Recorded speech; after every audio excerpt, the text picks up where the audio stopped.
সাকিব আল হাসান বাংলাদেশ ক্রিকেটের বর্ণময় চরিত্র। মাঠে তিনি থাকুন বা না থাকুন, আলোচনায় সব সময় থাকেন। 5ই আগস্টের পর থেকে দেশের ক্রিকেটে একেবারে ব্রাত্য হয়ে পড়ার পরও সাকিবের প্রাসঙ্গিকতা কমেনি এতটুকু।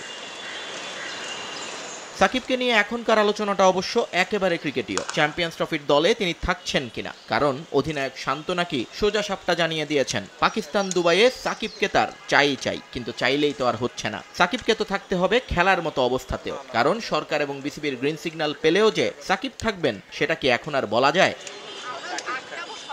কারণ যে অলরাউন্ডার সত্তা সাকিবকে চিনিয়েছে পুরো ক্রিকেট দুনিয়ায়, সেটাই তো এখন শঙ্কার মুখে। বোলিং অ্যাকশনে ত্রুটি ধরা পড়ার খবর অনেক পুরানো। নতুন খবর হচ্ছে, প্রথম দফার পর দ্বিতীয় দফাতেও বোলিং অ্যাকশন শুধরানোর পরীক্ষায় অকৃতকার্য হয়েছেন সাকিব আল হাসান। চেন্নাই থেকেও কোনো সুখবর আসেনি বাংলাদেশের সমর্থকদের জন্য। তবে পুরো বিষয়টি এখন আনুষ্ঠানিকভাবে জানায়নি সাকিব, চেন্নাই বা আইসিসি কর্তৃপক্ষ। আর এই জায়গাতেই আটকে আছে বাংলাদেশ ক্রিকেট বোর্ড। কেবলমাত্র গুঞ্জনের উপর ভর করে কোনো সিদ্ধান্ত নিতে চাইছেন না তারা। সেক্ষেত্রে অপেক্ষা করা ছাড়া আপাতত আর কোনো উপায় নেই বোর্ডের সামনে। কারণ গুঞ্জন আছে, দ্বিতীয় দফার পরীক্ষায় একটা কারিগরি ত্রুটি হয়েছে বলে ধারণা করেছেন অনেকে। সেক্ষেত্রে পুরো পরীক্ষাটাই বাতিল হয়ে যেতে পারে যে কোনো সময়। আর তাহলে আরও এক দফা পরীক্ষা দেওয়ার সুযোগ দেওয়া হবে অলরাউন্ডারকে।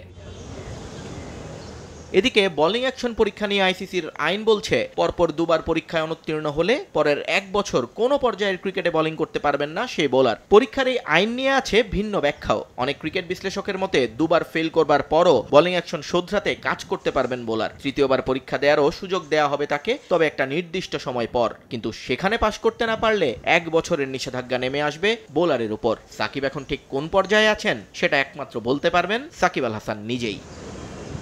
নিয়ন মুহাইমেন, সময় সংবাদ।